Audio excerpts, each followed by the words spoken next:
Okay. Where is our agenda? Okay. So our agenda is the session, earlier session, what we had is on Java basics and JVM.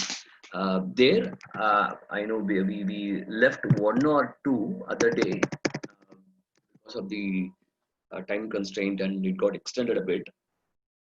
One very specifically on the when we are talking about different Java programs to start our coding. I think we created a Java project, simple class file and multiple class files with method invocation, and we also covered how to create a jar and var. But one important thing about the external jars and the imports, and then one more sample class file with the HTTP connection. That is something was left over, which I'll try to cover it in the end of the session if we have time.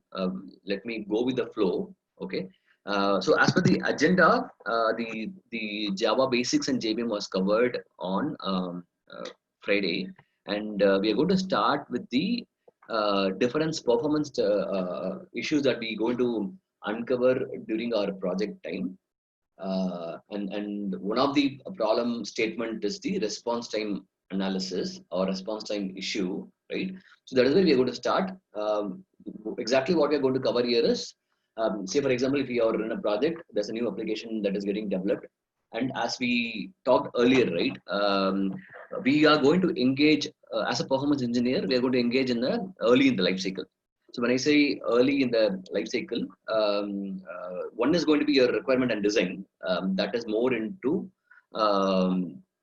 that is going to be more into discussions with the business analyst, looking into the production workload, looking into the design documents, and then making sure our NFRs are mapping with the design documents.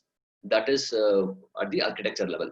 One more from the code level. One, as the application is getting developed, so your screens are going to get developed. It is going to get integrated. Few APIs are going to get developed, right?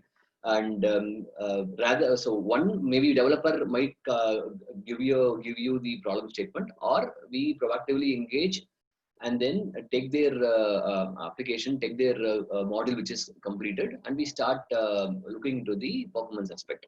Okay, so there are a lot of things that we are going to look into it, right? One from a response time perspective, one from how each modules are optimized for the memory perspective, and third is the suspecting the leaks, taking the heap dumps, and how this particular module is going to behave from a GC perspective. So all these things we are going to look into it one by one, more from the shift left perspective, more from you as a performance engineer getting engaged in the early in life cycle.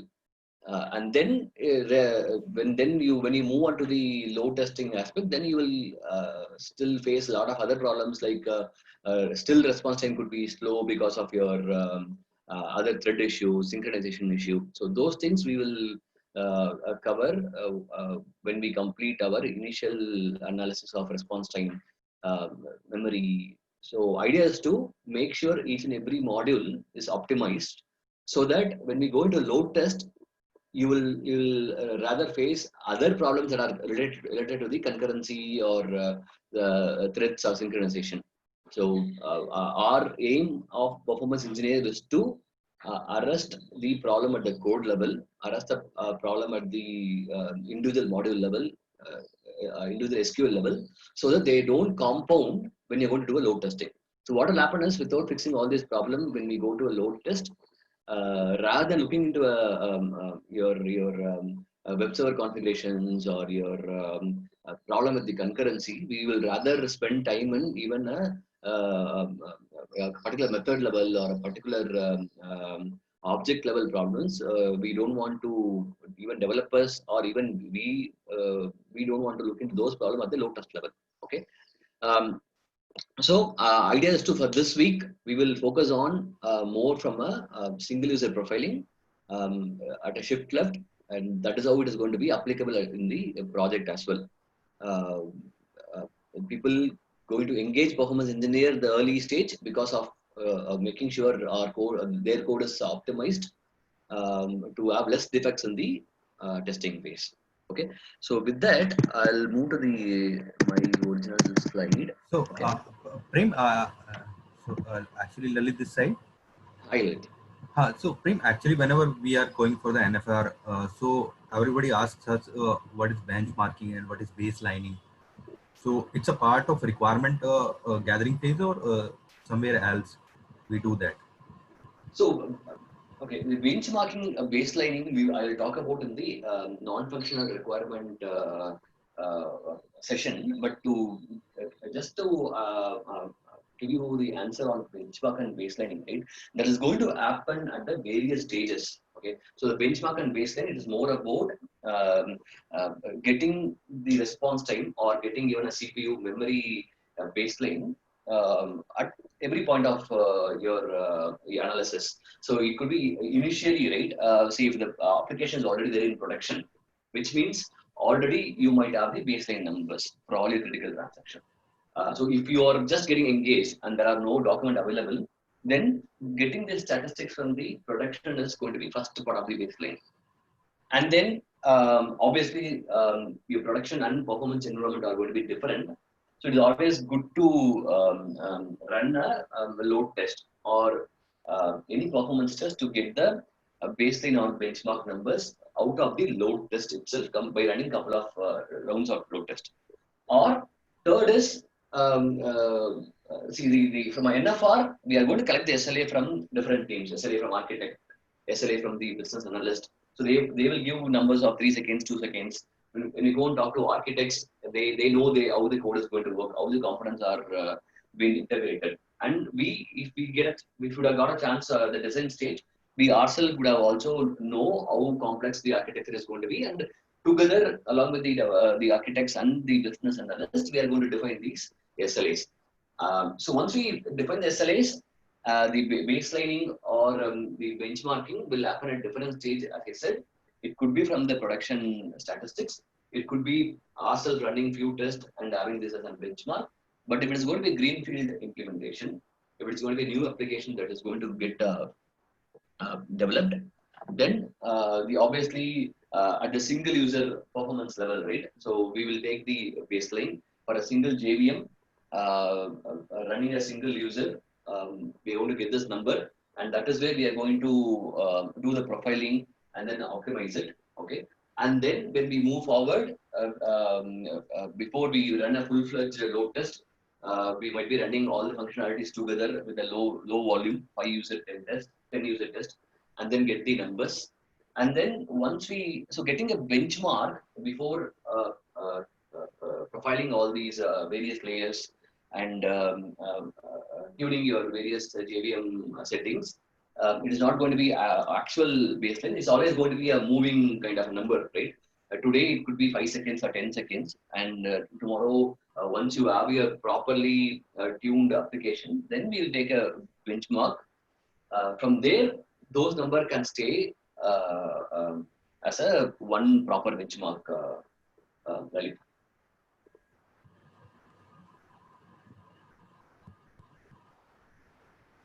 So to simply answer your question, it is not going to be uh, somebody is going to give it, or even just running a one load test or two load tests is going to make your benchmarking done. For a greenfield implementation, it is going to be many number of tests, many number of analysis profiling, and then once you know, okay, we have achieved what is something closer to our SLA, then that will act as a benchmark. So some functionalities can be very good, very less than SLA. The SLA would have been 3 seconds or 5 seconds. Now it might be performing even 1 or 1.5 seconds, but still that would be our benchmark from a technical perspective. So we cannot. So for the next test, if it is going to be 2.5 seconds or 3 seconds, though it is going to be less than SLA, but still our benchmarks are going to be 1.5. If there's a degradation, we need to look into it, because that today it is increased by 1 second. Tomorrow it might again increase. It might be because of uh, data that is loaded into the database, or maybe because of the new indexes that I've created, or it might be because of the changes that are done at the class level or method level. So it is always important to take the benchmark. The benchmark could be even less than the SLA, but that that will give us a good trend to look into it, how the code is getting degraded.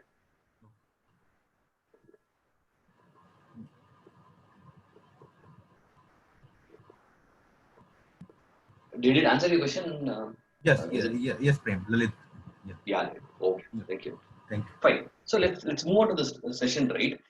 Before going to the first problem statement of analyzing a response time problem, there was one survey that was taken from the group of developers and asking them to tell what kind of issue they face or what kind of root cause they find out from a performance perspective, right? So all these are going to be different problems depending upon your technology and architecture. These percentages are going to vary. So again, this percentage will not compound to 100% because people might have given 2 or 3 answers when they asked. So somebody would have given, I have my application. Most of the time, the root causes are database and the inefficient application code. Somebody would have answered most of the time I encounter memory leak or a concurrency issue. So that's how the numbers are not going to compound to 100%. But for us to just get to a understanding of what are the various problems that we are going to face and we need to address it, right? The majority of the problems are going to be slow running database queries and then the inefficient application code. Uh, these two statements, right? So uh, uh, the two statements, the reason, if you look into it deep, right, this is all under the control of a developer. Okay, so most of the time, the developers or the junior developers, they are going to create the class files. They are going to create the code. They are going to create the queries as part of the program. Okay, the architects, the senior developers are going to work on the design. They're going to work on the algorithm. They're going to work on the your data structures. But when it comes to code, yeah, it's all it's anyway the people are going to put across the best practices, templates, all these things. But still, if the developer is going to be not that experienced, we are going to see a lot of problem with the inefficient application code, slow running queries because of the way the queries are constructed, and then too many database queries. Again, that is a problem, right? Because when we code, what we want to accomplish is the functionality to work. So for to accomplish the functionality, we'll create all kind of queries to get the data. We comment it, we uncomment it. Once the functionality is working, when we also work in a tight schedule, right? So we don't get time to go back and review the code. So reviewing the code is again very important, which we don't do it. That is the reason these things comes up, right? So too many database queries, insufficient application code, the slow running queries, and then the concurrency issues, the memory leak, GC passes or typical problems which we see it during the either at the load testing phase or even before even running a single user profiling, we end up finding these problems. So this is just to give a preview on what are the various problems that might come in. It could be a third party entities, right? Our application will be doing very good, but there will be some API call we will be calling. It could be a LDAP server for authentication, or it could be a Facebook call. Probably those external third party call, which is not exactly depend upon, we don't depend upon those external calls. There will be timeout in most of the cases. But in few cases where we rely on the third party, that could be also be one of the reason where our application is getting degraded. And excessive disk IO, excessive network IO, if your machine also running short of disk space. So HTTP session bloat. In the session based applications, the memory occupied by your each session, that could also be a problem. So these are the various problems that you will encounter at the different phase of your SDLC.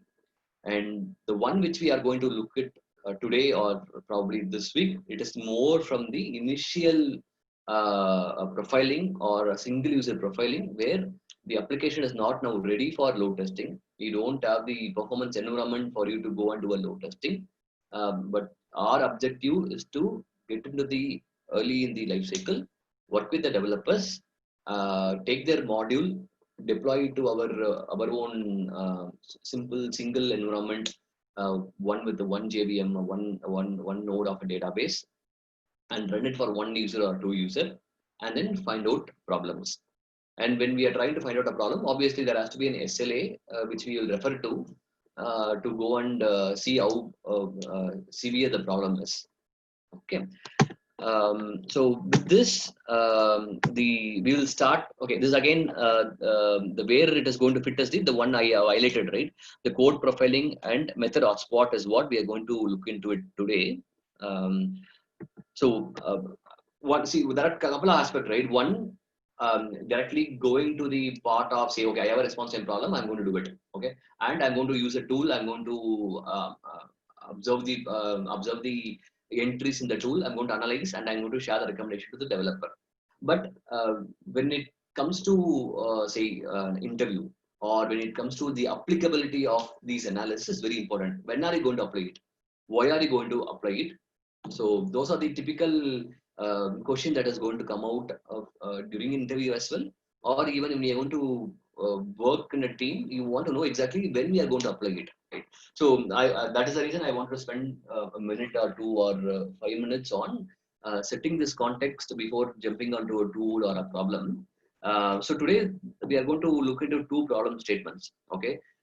So we are going to assume that application, a library application is getting developed, and there are two models that are available for you to test it. Say one is your login and one is your view librarian. Okay, and we as a performance engineer, it's an opportunity. It's our responsibility to get this package or to get this WAR file from the developer.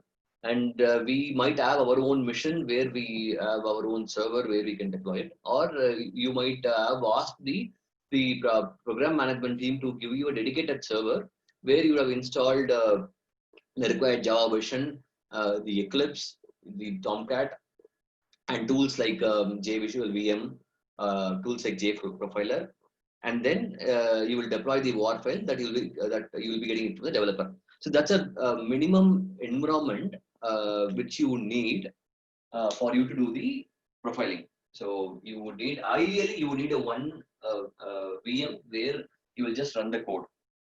Right? It will have only the Java version, the JDK or JRE, and you will have a Tomcat where you will go and deploy the new WAR file, which you will get it every day or every once in 2 days or once in a week, as and when the models are getting developed.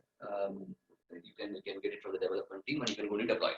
Second is you are going to have your own desktop where ideally JProfiler or JVisual VM will be available, where you can remote into this JVM. So either you can connect, you can have everything in your own single desktop if it is going to be very good enough, good RAM and good CPU, or you should have a one server and one desktop where you can do deploy the code and you can also test it. So that's a minimal environment which you would ask for as a prerequisite when you enter into a project, right? Most of the time, the challenge is they will not give you those things. Without you giving, you connecting to a developer machine and doing this is not going to work out. There are a lot of dependencies.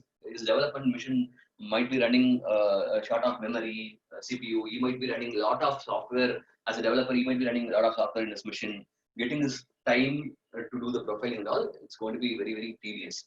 So that are the practical challenges you will face. So always the prerequisite which you're going to add is when you enter into a project, for you to do a profiling, you need a minimal environment where you can do the single user analysis. Okay. And so problem statement one is, see, they have developed two functionalities, like login and view librarian. So login, the response time SLA is 3 seconds. So 3-second SLA is under concurrency, right? Under load. So which means when we are going to do a single user profiling or single user analysis, it should be a lot less than 3 seconds. That is what we're going to look into it. Okay. So when we are going to test it, it's during a development stage. Where we are going to do it, it's in a development VM or a performance environment with a single JVM. Okay, and what we are going to find, if the response time is going to be more, we are going to find out what is the root cause of the high response times. How are we going to do it? We are going to do it. We are going to start with the browser. So as an performance engineer, now we have to start as an end user. So as an end user, I go and launch my application. What is the response I'm going to look into it? I'm going to look into my time to first byte, and then depending upon what information I'm going to gather from my browser, then I will go and see whether I need to go and look into my server side metrics, server side data to find out the root cause. So that is how we are going to address this problem statement. While we address this problem statement, if we anticipate the problem, if it is going to be the server side, then we need to find out and give the analysis to the developer saying which class is caused the problem, which method is having the hotspot. Is there a problem with any of these with the number of SQLs, right? So when we looked into the this diagram, right, we found out the problem could be because of the inefficient application code, because of the slow database queries. It could be because of the too many database queries, right? So all these things we will try to see when we do try to do a single user response time. And one more question is, the often we get right, developer, when he is going to complete this module, right, he can also do this activity, right? Because he knows the code well. He knows exactly how many classes he has created, how many methods he has created. It is also going to be very, very easy for him to do it. But the problem is, there are two things. One, the time. He might be running very short in creating multiple functionalities. Right? His target is to complete 5 functionalities or 8 functionalities in a week. Where now once he knows his functionality is working without a bug in terms of what is required to do with functionality, he will not even think about the other aspect. Right? That's a very practical way of doing it. Number one is time. Second is, even when we look into our LoadRunner scripts, right?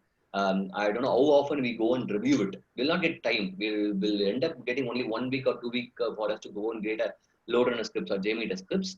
Even our script might have a script as a code. It might have its own performance problem. But we do review, but not exhaustively, right? So that is how even the developers are going to do it. So they are going to write the inefficient code. And then second, they also have access to the profilers, all these tools. But the junior developer might not have required skill set or knowledge to or experience in using the tool. And then so these two things are the main reason why the team comes to us, and they also have something called performance engineer. One developer will not have a knowledge of analyzing the problem from a performance perspective. That is for very sure. All they know is to go and create classes, create functionalities, create data structure, which can provide you the required functionality. But on top of that, it only over the experience, the architects and other senior developer is going to get into that area. But again, they have their own goals to do it. Okay. So just to explain you, right, all these things will come into question when you go to attend the interview, or when you are going to be in a place along with the developers. So identifying the root cause is one, finding a problem out is one, but when are you going to apply it? Where are you going to apply it? That is something very important for us to get the context around the problem. Okay, so now let's get on to the first problem of IE response time.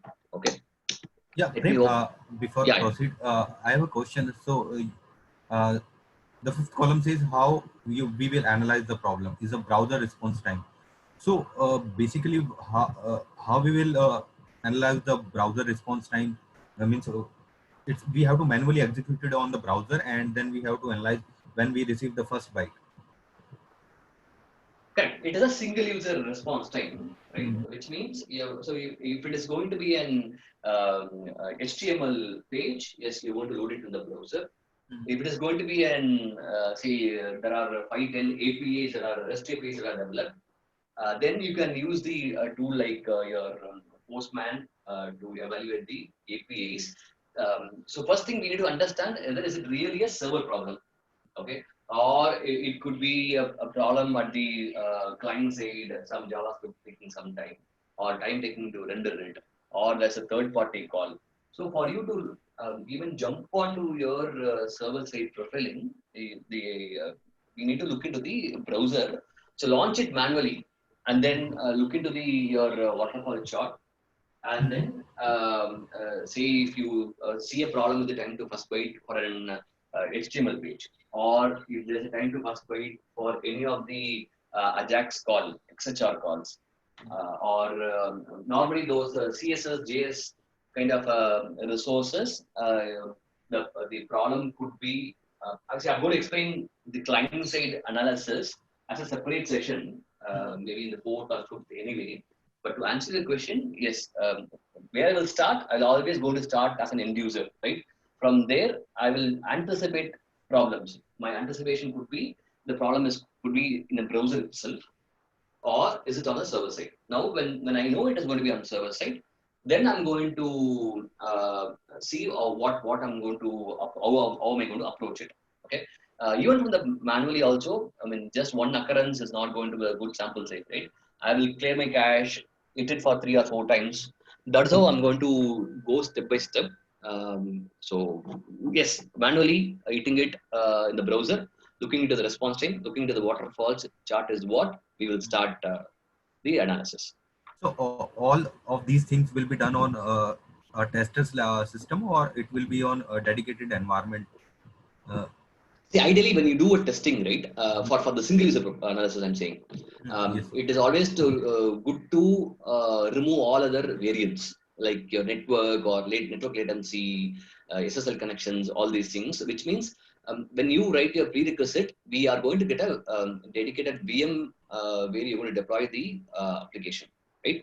And then get another VM very close to the same LAN segment, and then have your JProfiler or browser from where you're going to test it. So your testing machine plus your server machine, let it be very close to each other so that we don't spend time on other uncontrollable variables like your network. Rather, we actually spend time on analyzing the code. Okay. So what is TFF? Double TF. Time to first byte. Okay, Okay. so so now the problem statement is I have a problem with my login, right? So I have got my uh, war file which I will either deploy it, or the somebody deployment team would have deployed it, right? So this is the application where I got my for my analysis. Okay, so first what I will do is I'll go open my F12 developer tools. Okay. So here I'll go and give my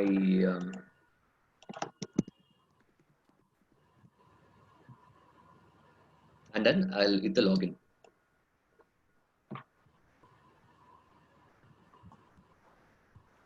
Okay, so it took close to 5.5 seconds. Okay, there are a couple of metrics you will get it in the bottom if you see, right? Number of requests, the page size, and then the finish time, load time, DOM control load time. So all these different metrics we will cover it when we go into the client side performance engineering session. But for us, what I will look into is so there are one HTML file document, type is document, which is the HTML. There's one style sheet, one JPEG, a couple of JavaScript, another JPEG, right? And when I look into the time, so the first HTML took 4.18 seconds. Other things are 77. It's all less than 500 milliseconds. Even JavaScript to take 500 milliseconds is not acceptable.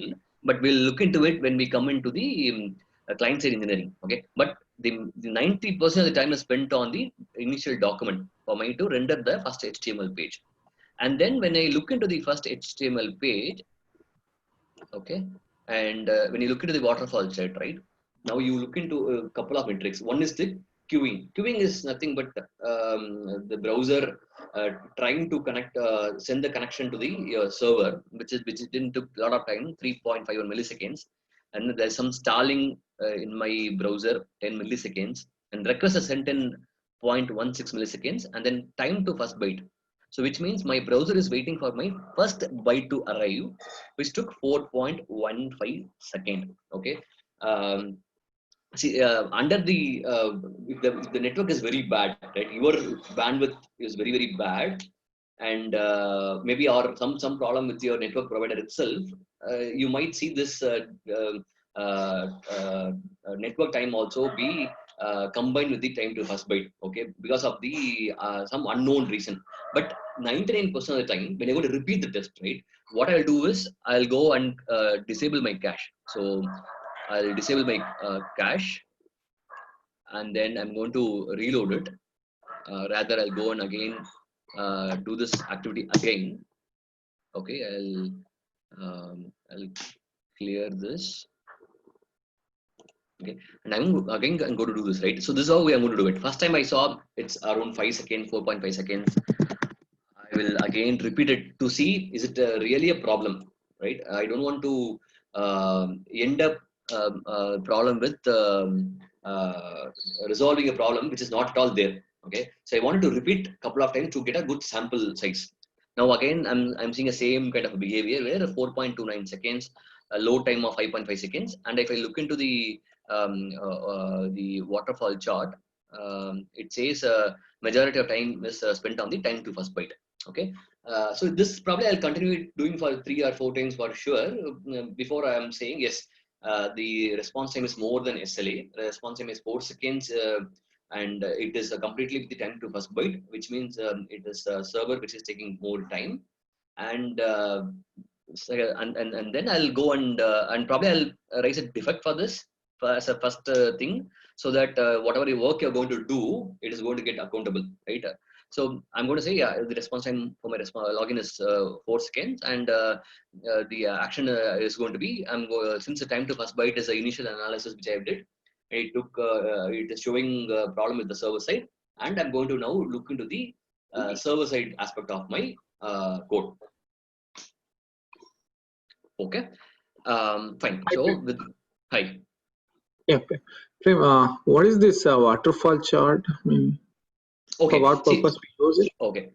Again, waterfall chart. I'm going to explain you in detail when I do the client side analysis. This is more about for each. This is when you want your page to be loaded, right? There are going to be a lot of components. You need HTML, you need images, you need JavaScripts, and each resources, it is going to spend time on various components. One, on the initial connection, and second, it is going to make it request to your server, and then your server will respond with the first byte, and then the rest of the bytes will get downloaded, and then your page will start rendering, right? So waterfall chart is nothing but the time spent on various components before you able to see the page. Before you see the login page, there has to be a request which has to be triggered, connected, sent to the server getting processed, and then it is going to send you a response, the first byte, and then it's going to complete the last byte, and then the complete content is getting downloaded into your browser, and then you see your page. So the flow of these things over a different timeline is the waterfall chart. Okay. And what time we need to consider while calculating the response time? Is it the time taken for first byte or the complete load? No. So for you, it is going to be the load 5.08 seconds, right? That is marked in red. Is your response time? You have to look into it. Okay.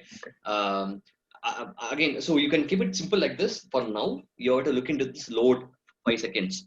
This load 5 seconds is nothing but the spinner. If you see the spinner, right, the spinner will keep on spinning and it will end. The moment the spinner stops, that's how the browser calculates saying your page has been rendered. Okay.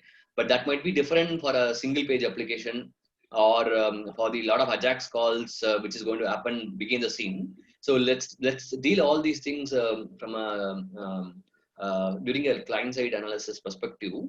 To your answer the question, the metric what you have to look is the load time in the bottom with the metrics called load. Okay. Thank you.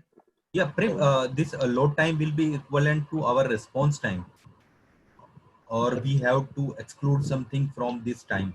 So No. You don't need to exclude anything from this. It is this is mostly what you see as an end user, right? okay. The screen that comes here, with which you will be able to navigate to the other pages. They call something as the time to interactive when you start, when you can start interacting with the page, right? So, So you don't need to you don't need to take out any other components or subtract anything. You can just take this load as a response time for now until we jump onto the client side performance engineering, where I'm going to tell you may need to look into the different components. Load might not be a real response time. It might be more or less depending upon what you want to do. For an e-commerce site, you just need a top navigation to be available for you to navigate. Your search bar to be navigated. You don't need to a complete page to be loaded, right? The metrics are going to be different. The way you're going to understand and depending upon the context, depending upon functionality that is going to be there on the page and what you're going to do in that page. Okay, so that is going to be different. But the browser is always going to give this metrics. But how we are going to analyze this metrics, it depends upon the business domain, who you are, what you're going to do it with the page. so this will be the complete time in which the whole images and everything will be loaded and page will be responsive. So this is the total time, which is our which is equivalent to our load time. Correct. See, I'm saying yes today, but that's why I'm saying it is not actually yes. I will explain you a lot of other things which you have to consider as part of the client side performance. But this 5.08 seconds is the response time you need to consider while doing this analysis. What we are targeting today. Okay, your single user response time for admin login is taking time, and it is 5.086 seconds is what you want to document it. The finish, you don't need to look into it. Finish most of the time, if this page is going to have a lot of other third-party calls, your analytical calls like Google Analytics, Dleaf, that might keep on increasing. So you need to look into the finish. You may need to look into only the load. So for now, yes, the load is a response time. You need to look into it. Out of this 5.086 seconds, 4.296 seconds, it is spent on admin login, right? So this admin login HTML page, their time to first byte took time. Okay. Say for example, this didn't take time. This is responded in 1 second. If this my admin.jpg took time, then our analysis could be different. So then this is not a problem with my server side class or something. It might be to do with my web server or the CDNs, which is going to give my JPEG file. So our analysis are going to vary. Now, for our analysis, we have concluded saying my HTML page is taking time, and it took time for the first byte. Okay. From here, I'm going to start my analysis. Okay, for which I'm going to open my JProfiler tool. Okay, we are going to use 2 or maximum 3 tools. I will probably spend one session on the tool configuration, what are the various options available within the tool, how are we going to use the tool optimally. Those we'll have it in a separate session. But from the analysis perspective, I'll explain how are we going to use a JProfiler, what are things we are going to look into it, and how are we going to provide recommendation to the developer on fixing the problem with the admin login. So at which time we have to go for CDN means? No. See, CDN topic will come again. Okay, CDN topic it's going to be part of the client side analysis. Okay. Yeah, we'll introduce problem with the related to the other JS, JPEG, and then we'll talk about the CDNs for sure in the client side session. Sure. The reason I started with the browser is that is where as a performance engineer we need to start. We cannot go just open the JProfiler, start doing the profiling. There will be a lot of false positive also. There will be a lot of data that will be coming out that will confuse us. So we have to be very clear on when to use the JProfiler so that our analysis are going to be proper. And when we take it to the developer, we'll also have a solid recommendation. Now we know a problem is there with the server side. Okay. Now I'm going to open my JProfiler. Okay, and I will try to now my application is already running. Okay, so when you open a JProfiler, installing a JProfiler is very simple. You can definitely try it out. A JProfiler will available for couple of trial version. You can keep on renewing it 3 times, 4 times.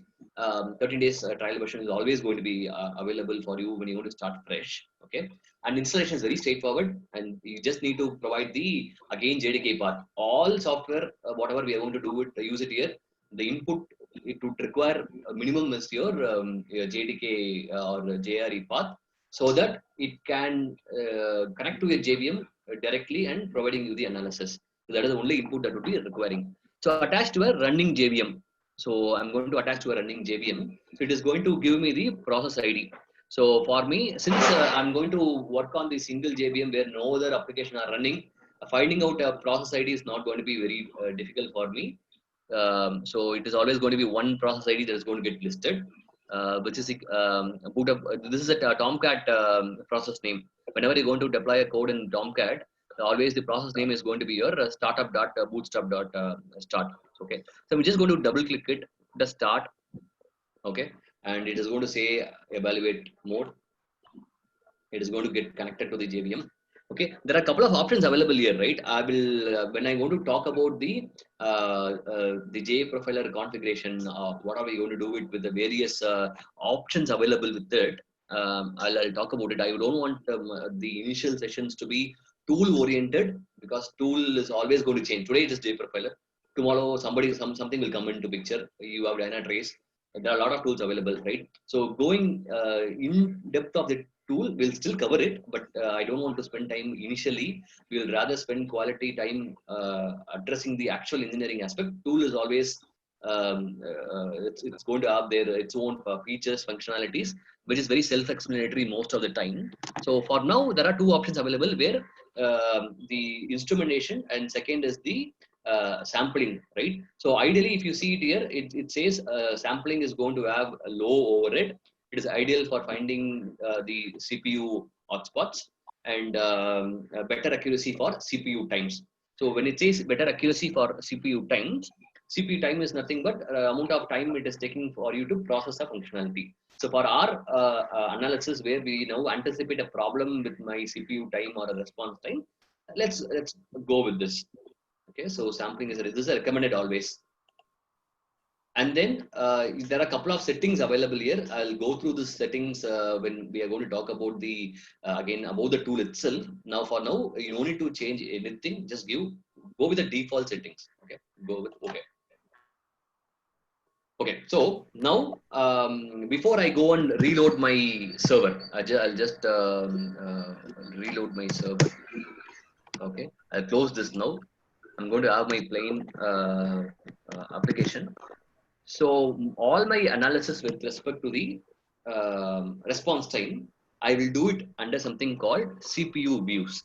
Okay, so before taking the CPU views, it is good to look into the couple of memory and your CPU, just making sure your whatever baseline you're taking, right, whatever JVM you're using it, you need to just take a screenshot of how your initial memory is looking like, so that the developer will not come and say your application JVM might have a problem or your machine is having a problem, right? So let's not allow those kind of confusion to come into later in picture. Okay, if you see my memory graph, it is very stable and it is consuming less than 50 MB. Okay, so which means there is nothing problem going on with my memory. There is no spikes. It is very less with respect to the memory. So those things will get a very initial benchmarks, so that whatever analysis we are going to do will not have any confusions.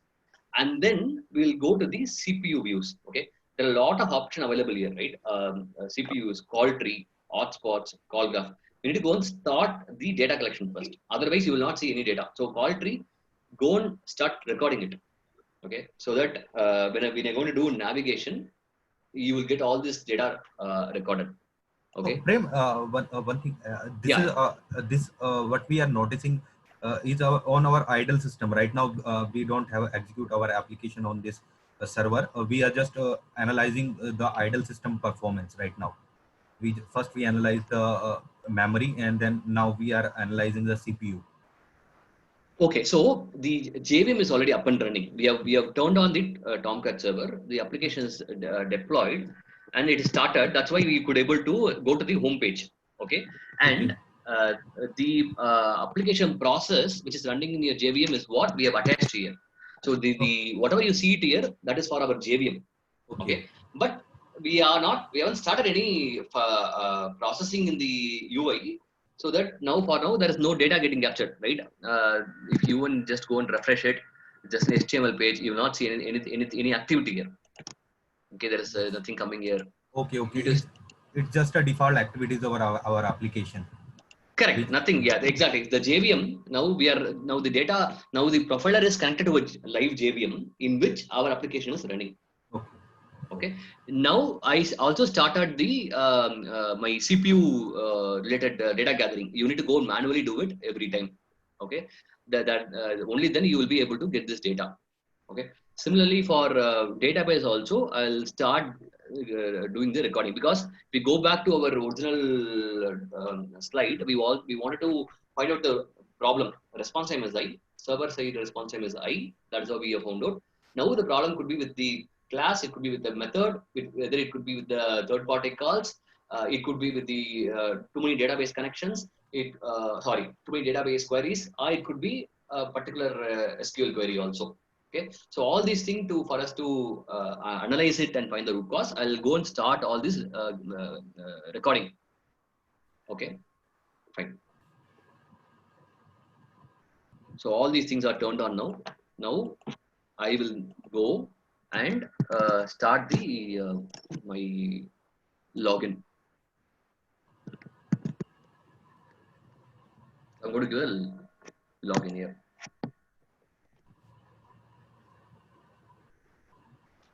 So now again, okay. So again, we could able to reproduce a problem of 5 seconds.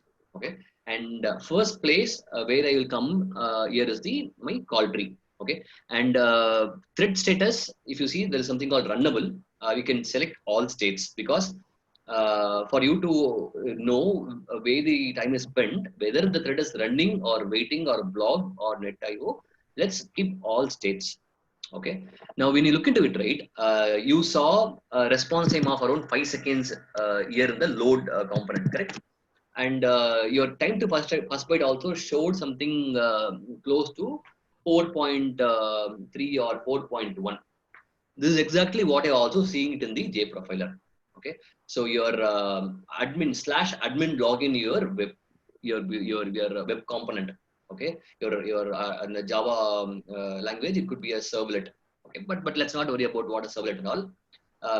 So whatever you saw in the browser under the time to first byte, it is also reflecting in the J profiler. So J profiler is also saying it is connecting to a JVM, and it is also providing a result saying the particular e-library admin line, it took around 4.3 seconds, which means your observation is correct. So you can continue. If not, there is no meaning in continuing it, right? If the admin login says 2 seconds or 1.5 seconds, where in the browser you see time to first byte as 4.5 seconds, which means there is some other problem, not the actual server side code. You can repeat it 1 or 2 times for sure, so that you are confident about what I'm going to report or what I'm going to continue doing the analysis.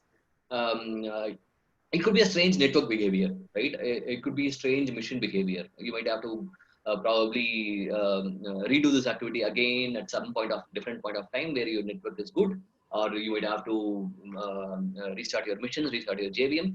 But if your observation on the time to first byte is different from this, there's no meaning in continuing it. Now it is same. So let's go into the second level. I'm going to second level. Okay. So this is a call tree, right? How your Java application or your JVM has processed this request from admin login is what from the browser it is called, and from then what has happened? It has gone to your Tomcat. Would have created a thread, okay, and there it would have called the multiple class files or multiple methods, followed by the multiple database queries. So this tree is like your parent child. Okay. So from admin login, it would have created a thread, and this thread would have called a particular class file. So the last two variable, right? You have something called com.java.point.servlets. These whatever you see as com dot, it would be mostly a package name. Okay, the package name. From the reverse, if you see the last variable would be always your method name. Before that would be your class name. So admin login dot do post. Admin login might be your class file. Would be your class file. Within that class file, do post would be your method call. So if you see out of 4354, all the time is taken within this particular class file and particular method. And then if you go into dig into that, right, out of these 4.354, almost 75% has been spent on activity on another class file. So admin login, you have seen how to call the multiple methods of a different class file, right? We did that the last time. We created two class file. We created one method in the second file, and then call that method from the first class file. So that's how here is it happened, right? They have called the verify final method, which belongs to a verify login class file from the admin login. So that's how the call tree works. The initial thread would have called admin login class file, and it would have called do post method, and then it has created an object for verify login. It has called the verify final method, where majority of the response time has been spent. And then if I expand it little bit more, within this verify final method, right, there are a lot of things has happened. There is a sleep time is there. There's a DB connection is there. It is preparing. It has executed a query, and then it has closed the the JDBC connection, and it is also again add a kind of thread.sleep. And if you go inside the DB connection, which took 295 milliseconds, right? It took time in getting a connection. It has called again another class file called driver manager, which is a native of your Java. Normally these things, right? Driver manager, get connections, all these things are pretty much belongs to your native libraries for a DB connection. So this is the call tree. Now, if I look into it, my problem is with the particular. So there is no other. If you see here, rest of the everythings are methods. Nothing. There's no other class file or method has been called here. So my call tree is admin login dot do post, verify login dot verify final. Right. The rest of other things are your either your native methods or your database connection. So, which means there's a one child class, which is my problematic area dot do post. Within that, if you see, there is a thread.sleep which took 3 seconds. Here, the hotspot is the thread.sleep, right? That is the developer would have left the thread.sleep intentionally or unintentionally. That could be a thread.sleep. Maybe we may have to retry something from a third-party connection for which he is forcefully having a sleep time. It could be multiple reasons. Let's not worry about why he has kept this statement, but the root cause is the DB connection took 300 milliseconds, which is not heavy, but normally even that it will not take too much of time. And then there's a thread.sleep which has taken 3 milliseconds. And verify final method is what having the problem. This is our one observation. Okay, so we will this is a call tree, right? And then we'll go to the hotspots. If you look at the hotspots, right? If you don't keep this all states, if you just keep the runnable trait, you will see there's no major hotspots. There's the same thing what we saw there, right? It's saying dot get connection took 295 milliseconds. Difference between call tree and hotspots is call tree is going to give a tree structure. It will give you a complete picture of from where it went to where, which class file is triggered and which method is triggered. Within this method, what activities are done. If you go to the hotspot, it will give directly you the hotspots. It will give all the underlying methods or activity which is actually having a problem, which is called an hotspot. So both are very important. If you can go to the hotspot, find out what is the problem, and then go back to the call tree to find out which class has created a problem. Right. So always have this all states enabled so that you exactly will be able to get all the components here. If you look into it, the thread.sleep took 4 out of the entire 4.345. Your thread.sleep has taken time. Say for example, if there is a problem in a query, right? It would have shown this execute query could be a problem in in different aspect, in different statement. If there's a problem with the execute query, it will show it here. If there's a problem with my getting a connection itself, right? Maybe there will be too much of connection happening with your database, or your MySQL server itself is very slow or bad on performance. So these might give you a different response time or different self time. They call it as a self time. So time taken for the self individual components to respond. So now what you will typically do is you go here, take this snapshot, right? Or you can probably even make this observation saying within your admin login class file, it is calling a verify login, and in verify login, a verify final method is having a problem where these two things, one is your thread.sleep and second is your db.get connection, are the two two activities or two processing that takes more time, which has to be fixed. If the thread.sleep is kept in the program, more from a debugging analysis, we will ask the developer to remove it. Or if he's keeping it for any other business functionality like retrying or waiting for a third party to respond, or that could be some other purpose, it's up to developer to go and fix it.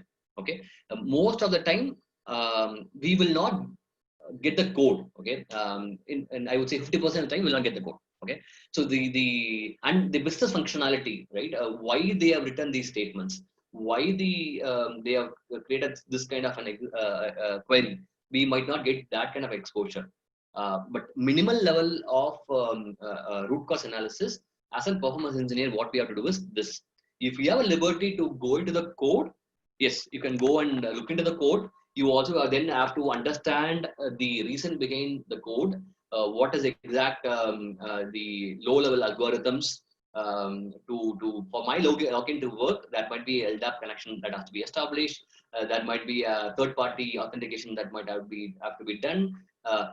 So you have to go into the algorithms to understand why this code has been written. In few cases, it might not be possible for you to do all these things. So our minimal role is to find out the root cause at the method level, and within the method, what different activities are taking time. Okay. So this we'll take it as a screenshot, or it could be you can note it down and you can append it to your Jira ticket or defect logging system, and then or you can directly, if you have access to the development team, you can go and talk to the team, asking them to go and fix it. Okay. So this is how you have to analyze your response time analysis right from your manually hitting your browser, repeating it a couple of times, looking into the waterfall chart. If it is a problem with the time to first byte, open the JProfiler, connect to a JVM, start your recordings, repeat your manual invocation of your application, hit your login, and then verify your JProfiler whether it is also saying yes, my first call of HTTP is similar to what time to first byte is reporting. If yes, continue the analysis. Okay, so this part I have done it right. Now say if assuming that I have a problem with my DB connection, I have a problem with my execute query, client prepared statement execute query. If I have a problem with this, right? You remember we have started the database connections also, analysis also. Now I will come to this JDBC here, okay, and then I will come to my call tree, or here it will give. So there we saw only up to the prepare statement.execute query. If you look into it here, we saw this statement, right? Prepare statement.execute query. But what queries that are executed, you will come here to database, and then in the call tree, Now you will be able to see what are all queries that are executed. So if you see here, it says select star from Eve librarian queries executed, and the response time for this is 17 microseconds, right? Which means 17 milliseconds. So in the entire admin login, the database activity, the actual the time taken by the database is 17.343 milliseconds. And if you even come down to your query, this particular query is taken time, and again it is very less than 20 milliseconds, which means there is no problem with the query. If if there is a problem with the query, you will find it here. You will see again the number 3, right? 3 is nothing but there are how many queries that are executed. So there are 3 event that are triggered for a same query. Okay, which means you can still note an observation to a developer saying why they are making 3 queries. Right? There's not required, right? Triggering a same query 3 times, though it took only 17 milliseconds, still it can be avoided, because when you're going to run a load test future, this could be a problem area, right? This is now only one user. Say for 100 user, 200 user, for every 200 user, there will be 600 query that will be triggered, which is not required, right? So our as an engineer, it is not just about looking into response time; it is also looking into best practices. Today it is not a problem, but tomorrow it might compound to a bigger problem. So we need to give this observation: why this 3 select start from either is triggered, and then let them go and find out why. And if it is a problem, let them go and fix it. If there's a requirement for that, let them retain it. Okay, so this is how I'll go and look into my JDBC part of my database to analyze how the SQL queries are executed, and whether it is impacting, whether it is contributing to my response time. So rather, I will not even go there because I didn't find any problem with my response time anyway. But still, more from best practices to see if at all any observation can be given to the developer. I'll still come here, and yes, I have a valid observation here. So I'll take a screenshot of this as well, okay, and then send it to my developer. I'm pretty sure that, right, most of the time developer will not notice all these things, and even if we don't notice it, it will get packaged. It will go to the other environments. It will get integrated, and when you are going to run a load test, you're going to have a database connection. At that time, you will have multiple class files, multiple packages. So finding a problem is going to be a little difficult. Prem?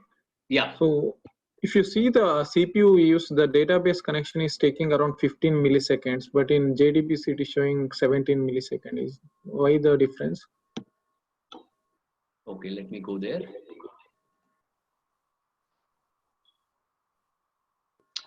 Right.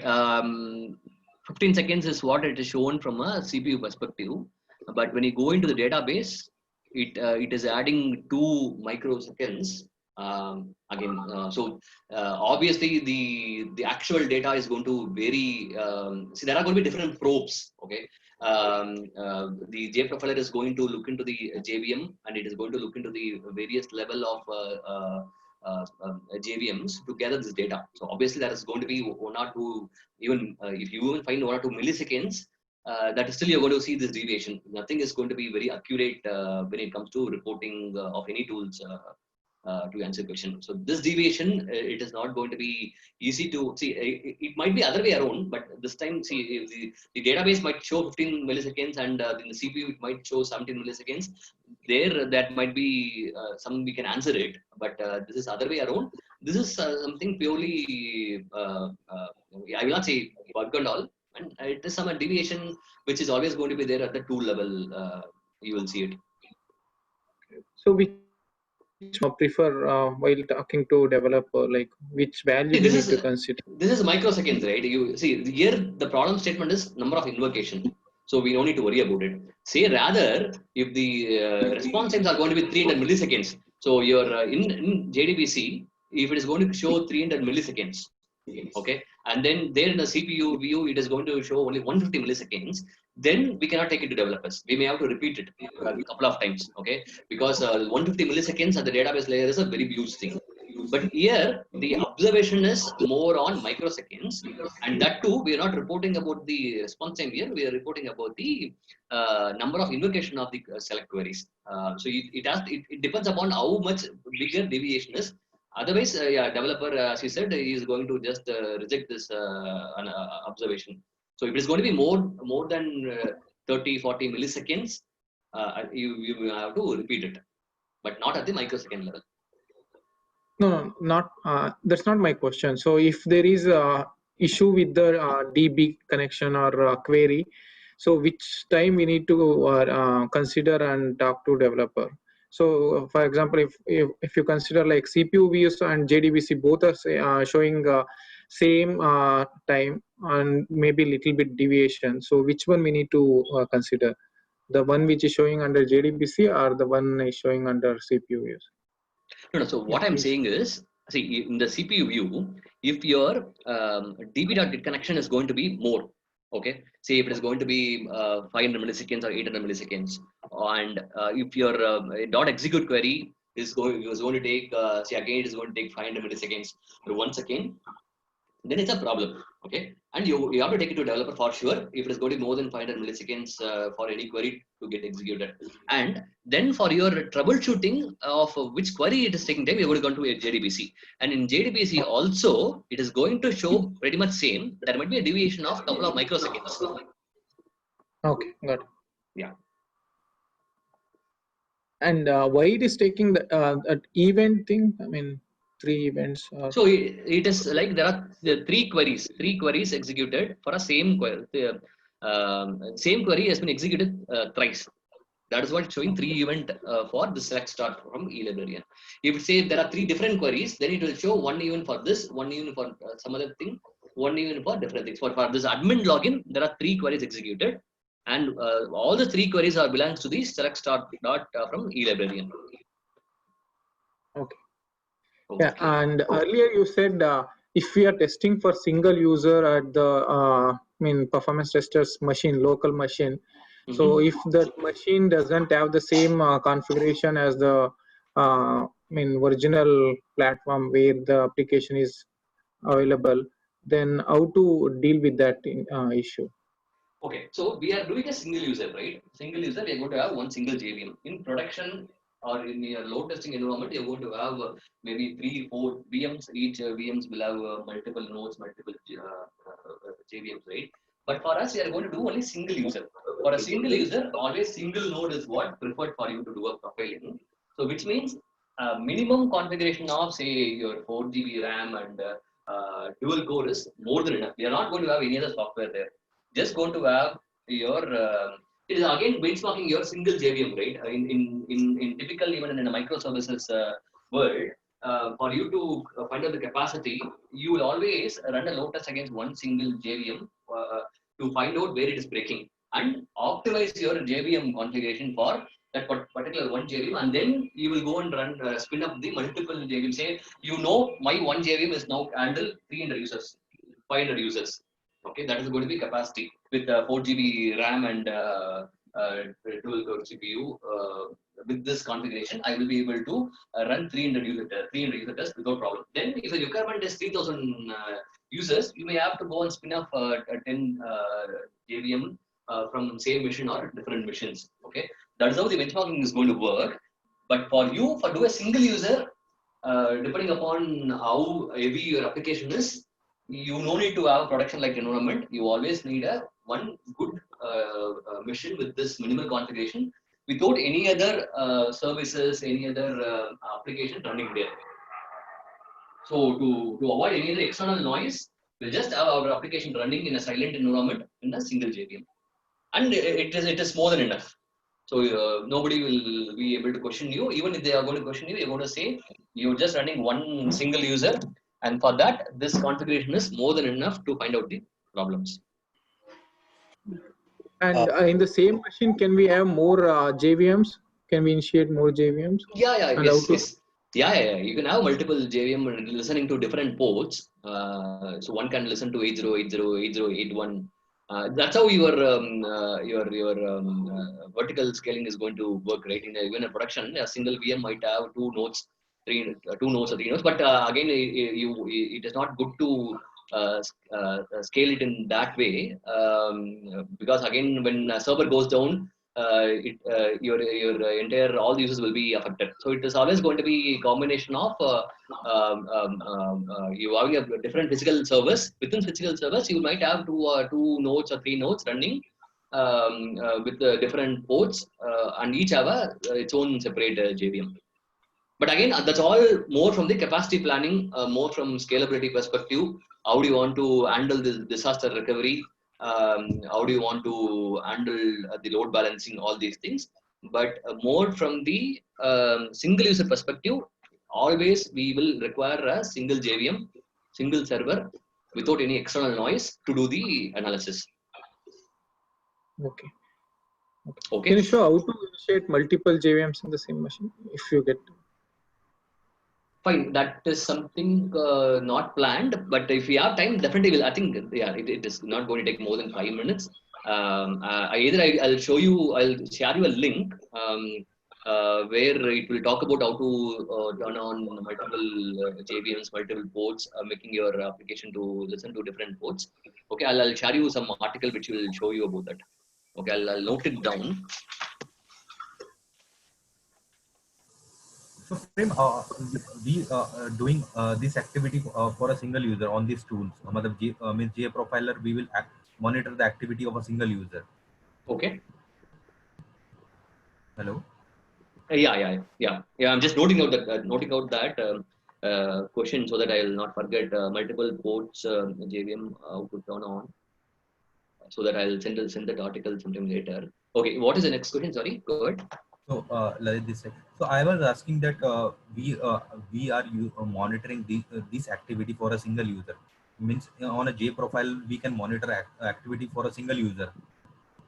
Yes. For a single user, correct. So for the single user, we will find the bottlenecks where our application is taking time at CPU level or at database level, which query is taking more time. So we will analyze with the help of this J profiler tool. Right. You're right. Okay. It is more into, before we send this functionality to a load testing. Even if a single user, it is not going to be good. Say we found that response time are good from a database perspective, but as a 3 queries that are executed, same query that are executed, right? Which is now not taking much time. But when you're going to run a 1,000 user test, 5,000 user test, what will happen? There are going to be 3 duplicate queries that are going to execute it, right?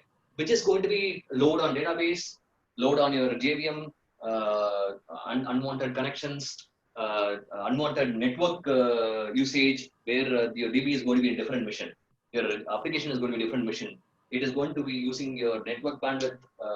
So all these things going to compound, where it is going to bring you your SLA down from 4 seconds to 5 seconds. So even that 1 second, that could be because of this particular problem, which will not be able to solve easily at all. Okay.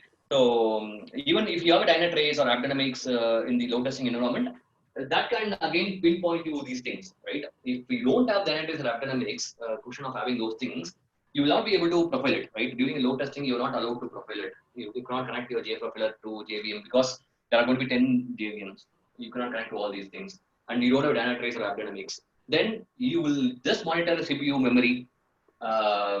You might get some AWR reports which might get you this problem, but it is going to take a lot of time to fix it. And then similar to this, there could be a same problem in multiple class files. So addressing everything by a developer at that point of time, it's going to be a huge task, which is practically not possible because load testing always happens 5 days, 10 days before your production, right? In most of the cases, even today.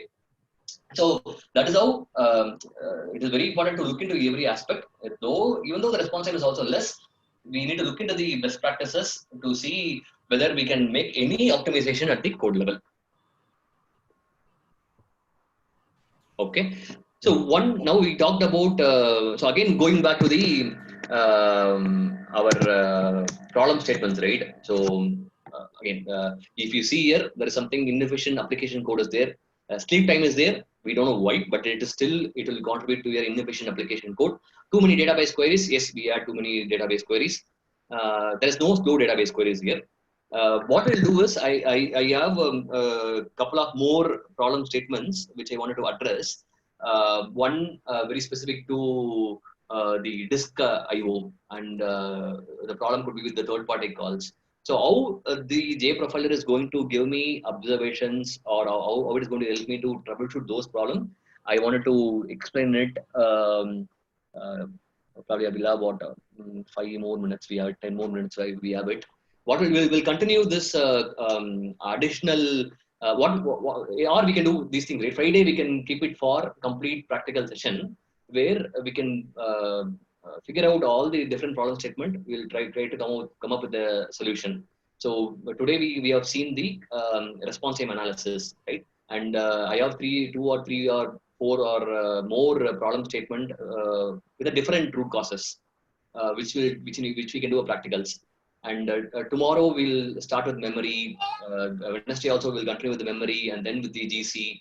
Friday we can have a complete practical session. Whether even if you could have these in your machines, it will be good. Or I will walk you through different problem statement. We'll go through the JProfiler. We also look into the code and fix it as well. Okay. So this week we will completely focus on single user analysis with respect to response time, memory, and then GC. And then we will have a couple of more similar practical sessions on Friday.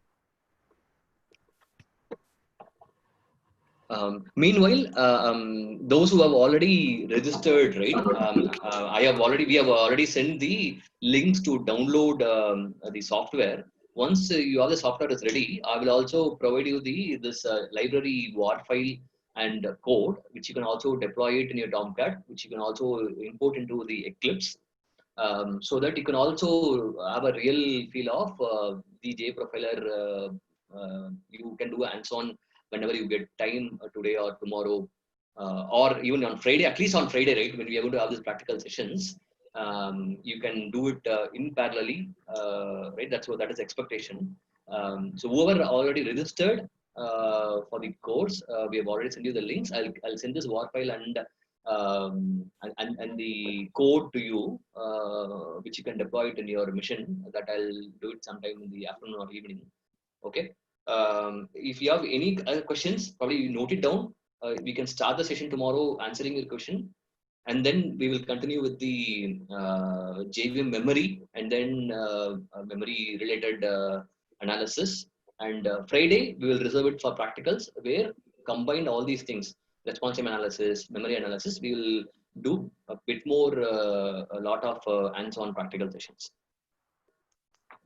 Prem, can you show us like how to deploy the WAR file in our local system and link it to Eclipse? Okay, so I will cover the first part now, since you have to do with that, right? Let me do that. I'll go to the. It's very simple. Okay, I think I already showed you how to get a WAR file on Friday. Can you go on mute? I'm able to listen echo. Yeah, thanks. So let me go to the Tomcat. I hope you know how you saw how to get a WAR file. So you go to your folder where you have the Tomcat. Okay. I'll copy my WAR file first. I'll go to my folder where my WAR file is there. This is a WAR file. You might have get it from your developer, or you might have to download it from any of the drive or SharePoint, or it could be from our Git repository. So copy this WAR file. Go to your Tomcat. Go to the any Tomcat folder, right? Whenever you want to install your Tomcat, you're going to have this folder structure. Something called web apps will be there. Inside the web apps, you have to just go and put it here. Once you put your web apps folder inside the web apps folder, then go back to your Tomcat. You have to restart your JVM. So my JVM, restart your Tomcat. First, I'll go and shut down my, which is running there. Okay, which is now shut down. Now I'll go and start it. So startup.bat, you have to execute it. So now it is deploying web app for my, it was showing, it is here, right? Yeah. Deploying web app.war. Now it is deployed. Now the server is up and running. Now if you go and launch the page, it will work. That's it. Okay, so it's very simple. It's nothing complicated to deploy a work file. Just copy paste, start and stop your Tomcat. It will work. And if you want to change the port, to 8081 instead of 8081, if you want to change the port, you can also do that in the Tomcat folder. If you go to your bin config folder, if you go to your server properties, you will be able to go and change it. But otherwise, default it will load it in 8081. So if you go here, right, you can go and change it. Instead of 8081, say if some other application is running there, if you want to make it 8082 also, you can go and change it and restart your server. Okay. And Eclipse, if you want to import the Eclipse, right? Say for example, now I'm going to give you the package, you want to download, and then you go to your Eclipse. Just need to open project from file system. Okay, I'm going to go in directory. I have it in my dev. I have something called eve library, and click source and select folder. Okay, and then finish it. Okay, nothing else you need to do it. Then you'll get a package here in the Eclipse. So the link which I'm going to share it will have a package which you can download, which you can import it to Eclipse, and then you can also generate a WAR file from here. You don't need to download a WAR file from there. You can just right click and then export to WAR file. You will get a WAR file. Okay. And if you are also really wanted to set it up and working, you also have to install MySQL server for your DB to work, right? So I'll also give the link to download the MySQL client. You need to download the MySQL client. You have to download the MySQL database. With which you can do it on your own, try out a few things, right? If I'm going to give you directly, you might not find problems. So it is always good to get into a problem where you will go and search something in the net and you will find out a lot of things. So for that aspect, even with the simple creating a program, setting up the Eclipse, that you will have a lot of problems. But if you go and search it in the internet, you'll get solution for everything. And in that aspect, you will learn a lot of things in parallel. So even if it is going to take 1 or 2 days for you to set up this environment, do it with patience, and I'm sure you will learn a lot of things by doing that. Directly pinpointing something and doing it, you will not learn a lot of aspects. Okay, so you have to download the MySQL link, which I'll give it to you. You have to download the entire MySQL, install it, run it as a service in your machine, which is very important for you to make it work with your the C library package, because it will make this DB connection. So if you see this, it will do a DB connection to a MySQL database, local host in a particular port. It will run default 330 export. In that, first time you need to create a database, something called library. You need to create it in the MySQL, and then you need to set up your credentials also. And then once you have a database, you need to create the tables also by yourself. If you see it here, right, first time you need to create a table where you have to go and look into this SQL .SQL, right? They would have given what has to be created in the MySQL database. So they will, the first time activity, right? Once you set up this mission, this Eclipse project, database will not be set up, right? Because you have to deploy your database in your mission. For that, you need to install the MySQL, and then you have to follow a few steps in the MySQL client where you need to create a database. You need to set up your authentication, and then pass on that information to this file. And then you also have to create a few tables by yourself, and table related data will be there in the .SQL. I'll pass on this information to you as well, but you also try your hands-on and try to set it up, and by virtue of that, you'll also learn a lot of things by exploring it. But if in case you couldn't able to do it, I'll try to help you out in one of the sessions. Okay, thank you. Okay then, fine. Okay, Uh, fine guys. One request. Yeah, sure. Actually, Please go ahead. is it possible to conclude the session by 8:25? And I have some call at 8:30. No problem. Sure. So let me know, right? I think today we'll freeze the participants who are going to be part of this continuous session. We will definitely look into the preference. Even in fact, even I'll try to speak to you for 5 minutes in the evening to get some more context of your what your expectations, so that it will also be met. I'll definitely. So you can just put your preference in the WhatsApp message, so that we can structure it accordingly. We'll start sharp at 7. We'll finish at 8:25. If it is possible, we can start early also if all are fine. If not, at least try to finish it by 8:25.